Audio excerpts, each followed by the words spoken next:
এই বাইকটা হচ্ছে আমার নিজের বাইক। তো এই বাইকটা প্রায় 6000 কিলোমিটার চলেছে, ঠিক আছে। এর সাথে অনেকটা সময় আমি স্পেন্ড করেছি। কিছুর প্রবলেম ছিল যখন এই বাইকটাতে প্রথম কিনি, ঠিক আছে। তো আজকে তোমাদেরকে আমি ওইগুলোই শেয়ার করব। এই বাইকে প্রথম যে আমার প্রবলেমটা এসেছিলো বাইকটা নেওয়ার পরেই, ঠিক আছে। নতুন বাইক কিনেছিলাম, লঞ্চ হবার 2-1 মাসের মধ্যেই কিনেছিলাম। তো প্রথম বাইকে কিছু প্রবলেম থাকে, তো এই বাইকেও কিছু প্রবলেম ছিল। আজকে তোমাদের সাথে সেগুলোই শেয়ার করব। তো যদি এই বাইকটা কারো থেকে থাকে তো বলবে সেই প্রবলেমগুলো তোমাদের বাইকে আছে কি না। তো প্রথম যে প্রবলেমটা এসেছিলো সেটা হচ্ছে এর ইঞ্জিনের মাথা থেকে তেল পড়তো, ঠিক আছে। ওরা শোরুমে গিয়ে দেখানো হয়েছিল, যখন আমার সেকেন্ড সার্ভিস আসে তখন আমি দেখিয়েছিলাম।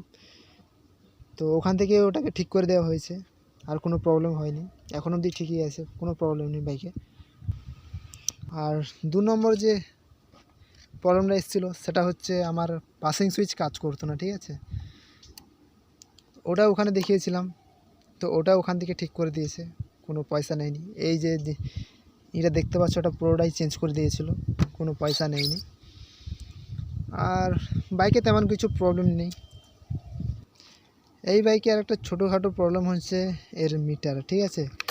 মিটারটা যথেষ্টই ভালো, ঠিক আছে। এখন বোঝা যাচ্ছে, সব কিছুই ভালোভাবে বোঝা যাচ্ছে, কিন্তু যখন তুমি যাচ্ছ কোথাও আর সূর্য যদি তোমার পিছন দিক থেকে তোমার মাথার উপর থেকে ডাইরেক্ট ডিসপ্লেতে পড়ে, তখন একটু পড়তে অসুবিধা হয়, ঠিক আছে। তো যারা যারা নতুন নতুন বাইক শিখবে তাদের জন্য একটু প্রবলেম হবে। যারা বাইক চালানো শিখে গেছো, প্রো বান্দা হয়ে গেছো আর কি, তাদের কোনো সমস্যা নেই।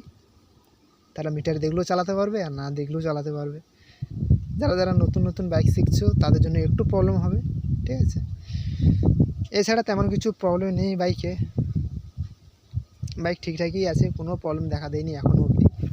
একজন কমেন্ট করেছিল যে কালো গাড়ি একটু ফ্যাকাসে হয়ে যায়, বেশি মেনটেন করতে হয়। কথাটা যেন ঠিক বলেছো যে কালো গাড়ি একটু বেশি মেনটেনেন্স করতে হয়, কিন্তু কালো গাড়ি একটু দেখতে ভালো লাগে।